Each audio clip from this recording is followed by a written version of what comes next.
दूर सुदूर जंगल में, कुटिया में जीवन गुजारने वाली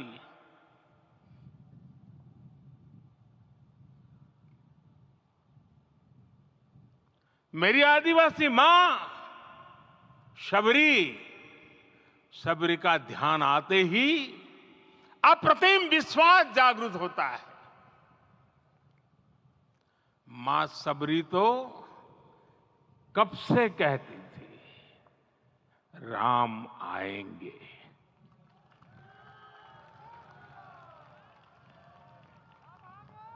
प्रत्येक भारतीय में जन्मा यही विश्वास समर्थ, सक्षम, भव्य भारत का आधार बनेगा।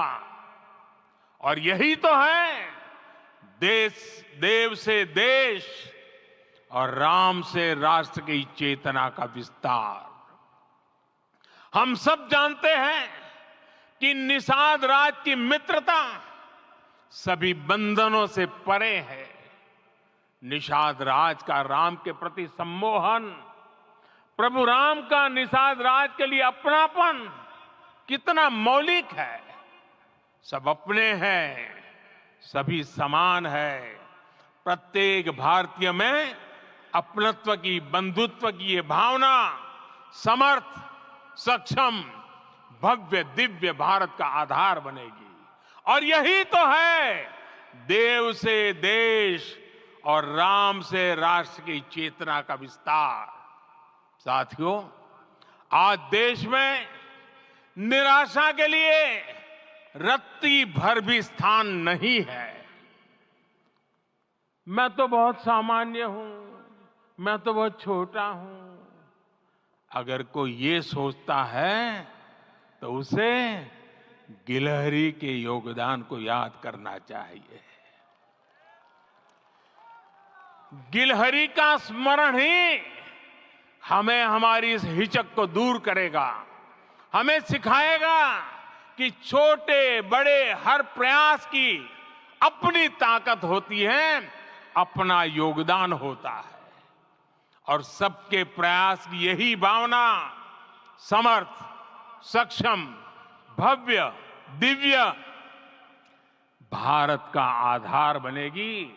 और यही तो देव से देश और राम से राष्ट्र की चेतना का विस्तार। साथियों, लंकापति रावण प्रकांड ज्ञानी थे, अपार शक्ति के धनी थे, लेकिन जटायु जी की मूल्य निष्ठा देखिए। वे महाबली रावण से भिड़ गए। उन्हें भी पता था कि वो रावण को परास्त नहीं कर पाएंगे, लेकिन फिर भी उन्होंने रावण को चुनौती दी।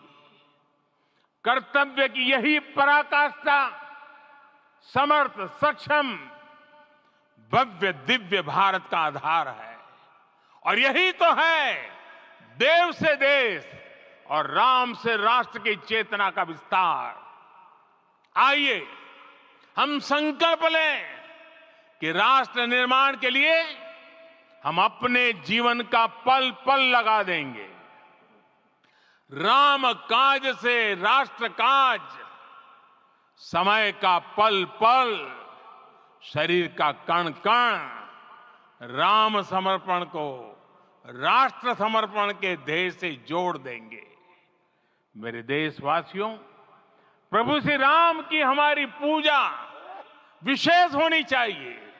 ये पूजा स्व से ऊपर उठ करके समष्टि के लिए होनी चाहिए।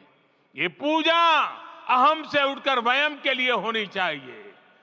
प्रभु को जो भोग चढ़ेगा वो विकसित भारत के लिए हमारे परिश्रम की पराकाष्ठा का प्रसाद भी होगा। हमें नित्य पराक्रम, पुरुषार्थ, समर्पण का प्रसाद प्रभु राम को चढ़ाना होगा।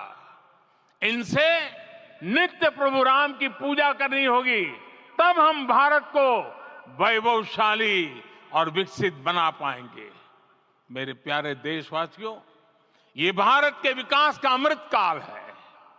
आज भारत युवा शक्ति की पूंजी से भरा हुआ है, ऊर्जा से भरा हुआ है। ऐसी सकारात्मक परिस्थितियां फिर न जाने कितने समय बाद बनेगी। हमें अब चूकना नहीं है, हमें अब बैठना नहीं है। मैं अपने देश के युवाओं से कहूंगा, आपके सामने हजारों वर्ष की परंपरा की प्रेरणा है। आप भारत की उस पीढ़ी का प्रतिनिधित्व करते हैं जो चांद पर तिरंगा लहरा रही है। वो 15 लाख किलोमीटर की यात्रा करके सूर्य के पास जाकर मिशन आदित्य को सफल बना रही है। जो आसमान में तेजस और सागर में विक्रांत का परचम लहरा रही है। अपनी विरासत पर गर्व करते हुए आपको भारत का नव प्रभात लिखना है। परंपरा की पवित्रता और आधुनिकता की अनंतता दोनों ही पथ पर चलते हुए भारत समृद्धि के लक्ष्य तक पहुंचेगा। मेरे साथियों, आने वाला समय अब सफलता का है। आने वाला समय अब सिद्धि का है। ये भव्य राम मंदिर साक्षी बनेगा भारत के उत्कर्ष का, भारत के उदय का। ये भव्य राम मंदिर साक्षी बनेगा भव्य भारत के अभ्युदय का, विकसित भारत का। ये मंदिर सिखाता है कि अगर लक्ष्य सत्य प्रमाणित हो, अगर लक्ष्य सामूहिकता और संगठित शक्ति से जन्मा हो, तब उस लक्ष्य को प्राप्त करना असंभव नहीं है। ये भारत का समय है और भारत अब आगे बढ़ने वाला है। शताब्दियों की प्रतीक्षा के बाद हम यहां पहुंचे हैं। हम सब ने इस युग का, इस